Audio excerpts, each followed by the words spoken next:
Math Angle. I hope you guys are staying and studying at home and are safe. Friends, I will be teaching you maths for class 10th CBSE board. So, without wasting time, let's move on.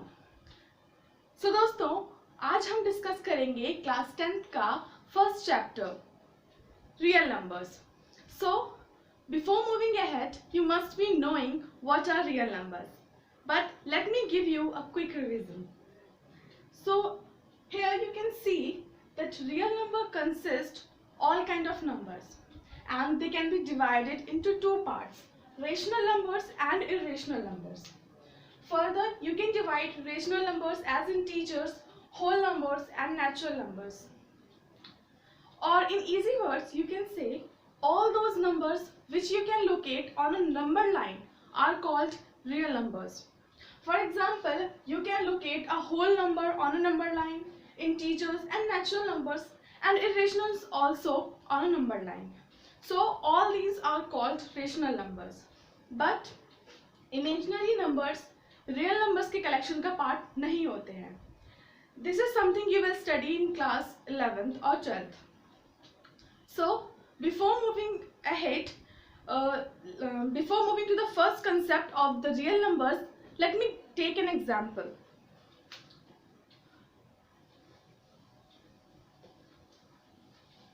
If I ask you to find the relation between these two numbers, which is 17 and 5, then what will you do? Of course, आप अपना वही पुराना long division method use करेंगे, जिसमें आप क्या करते थे? 17 को 5 से divide करेंगे, which gives you 5 3s are 15 and remainder as 2. ठीक है? जहाँ पे आपका 3 होता था quotient, 17 है dividend, 5 है divisor and 2 है remainder. अगर हम इसको क्वेश्चन को डिनोट करते हैं Q से, रिमाइंडर को R से और से डिविडेंड को A से एंड डिवाइजर को B से. So what if I ask you to find the relation between a pair of positive integers A and B, जहाँ पे A is greater than B. So before moving to that, if I ask you to write it in something different way, then you can write 17 is equals to 5 multiplied 3 times plus 2. Now putting the values of variables in this equation, you will get 17 is A, 5 is B, 3 is Q and 2 is R. So this gives us the general form of the very first theorem of real numbers, which is Euclid's division lemma.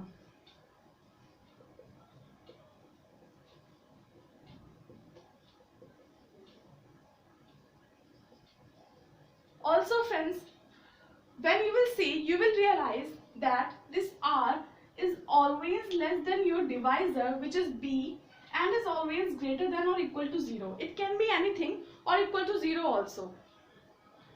So you saw that this is nothing but the general form of your long division method, which you studied in your earlier classes.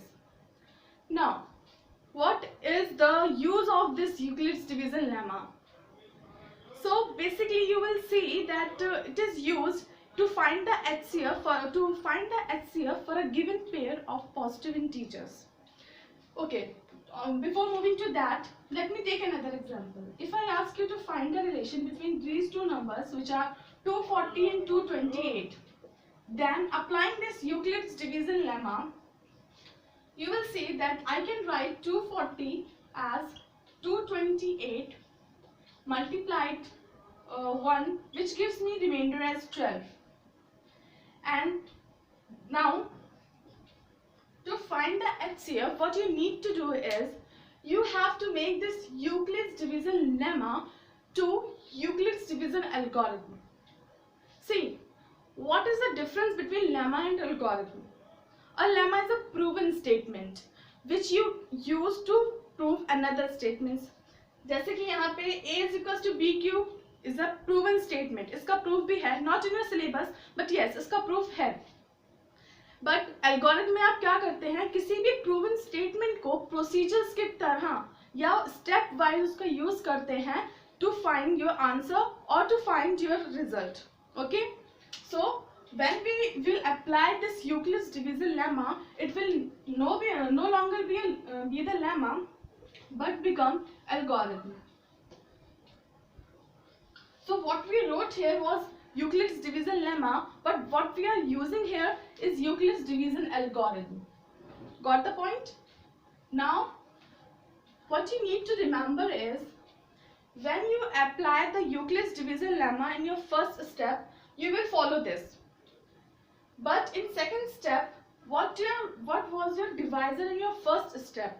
Means जो छोटा number था, जो आपका divisor था first step में, second step में वो बन जाता है डिविडेंड, और जो रिमाइंडर था फर्स्ट स्टेप में वो सेकेंड स्टेप का डिवाइजर बन जाता है. Means in second step this comes here and this comes here. Now if I multiply it by 17, I get remainder as 0. Now see, this is the required step which we wanted. Why? Because here your remainder became 0. Now at this time, what is your divisor is the HCF of these two numbers. Means the HCF of these two numbers is 12, जिसे आपने easily find किया Euclid's division lemma apply करके. You can verify this result. You can verify your answer by using your previous methods जो आप पहले की classes में, छोटी क्लासेस में HCF फाइंड करने के लिए किया करते थे. Okay, I hope this is clear to you all. Please note it down.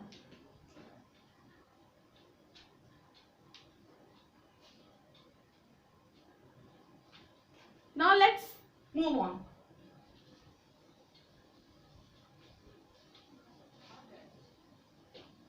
I'm taking a question of your NCERT which says, prove that any positive integer is either of the form 3m or 3m plus 1. मतलब अगर हम कोई भी positive integer लेते हैं then हमें ये prove करना है, sorry I missed the square of any positive integer. Means अगर हम कोई भी पॉजिटिव इंटीजर लेते हैं एंड देन उसकी स्क्वायरिंग करते हैं तो वो 3m या फिर 3m plus 1 की फॉर्म में आएगा, जहाँ पे m कोई भी इंटीजर हो सकता है. मैं ये क्वेश्चन इसलिए ले रही हूँ ताकि मैं आपको उसका प्रूफ करा सकूं और स्टेप वाइज कराऊं, जिससे आप एज अ स्टैंडर्ड रिजल्ट दूसरे क्वेश्चंस को करने में यूज कर सकें.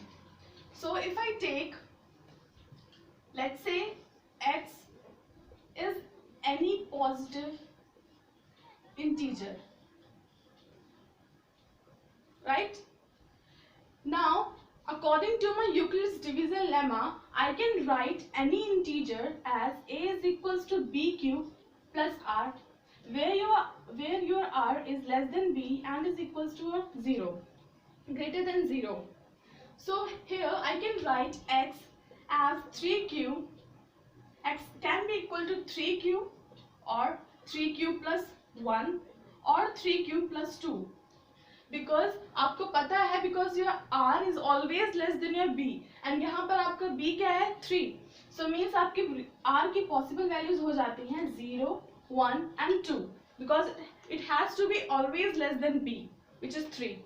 Okay, so if I take the first case, say x is equals to 3q. Here q belongs to a whole number. Okay, it can be a whole number.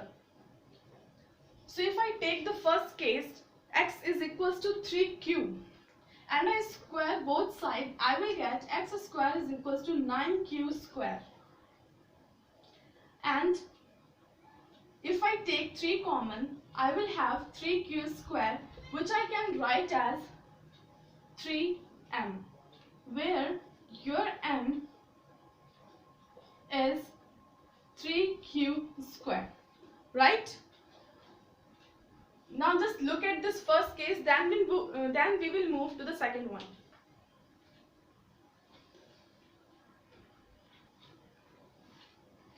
I hope आप लोगों ने note कर लिया है. Now let's move to the second case. Second case is if I take x is equals to 3q plus 1 and square both sides, then I will have x square is equals to 9q plus 6q plus 1. And if I take 3 common, I will have 3q square plus 2q plus 1. Why we kept 1 separate? Because we wanted to convert in 3m plus 1 form. So 3m plus 1, where your m is 3q square plus 2q. So here you can see that in both the cases your m is different, and you will get that by putting different values of q. If you put q something here and here, you will get different values, but you will always get the square of any positive integer in the form of 3m plus 1 or 3m. Now let's move on to the third case. In third case, I will take x as 3q plus 2, and squaring both sides I will get 9q square plus 12q plus 4. Now see that I can write 4 as 3 plus 1. Why I am doing this? Because I want to convert this in the form of 3m plus 1. So I will write 4 as 3 plus 1. Now taking 3 common, I will have 3q square plus 4q plus 1 plus 1, which is 3m plus 1, where your m is 3q square plus 4q plus 1. So देखा आपने, आपको m की values different मिली हैं तीनों ही cases में, और q की different values put करने पे आपको m डिफरेंट मिलेगा. बट आप देख सकते हैं कि square of that positive integer is always of the form 3m and 3m plus 1. Means you have proved which was to be proved. So guys, I hope this much is clear to you all. Now the remaining concepts I will discuss in my upcoming videos. जब तक के लिए आपको करने हैं अपनी NCERT के सारे एग्जाम्पल्स और सारे क्वेश्चंस जो है इस टॉपिक से रिलेटेड. और अभी आपके स्क्रीन पर एक क्वेश्चन आएगा जिसका सॉल्यूशन आपको देना है कमेंट सेक्शन में, और जिसका सॉल्यूशन मैं डिस्कस करूंगी अपनी नेक्स्ट वीडियो में. और गाइस, अगर आपको मेरा चैनल और आपको मेरी वीडियो पसंद आई हो तो प्लीज़ लाइक करें, शेयर करें एंड सब्सक्राइब करें. And your comments are also welcomed. Till then, stay happy and stay safe. Thank you.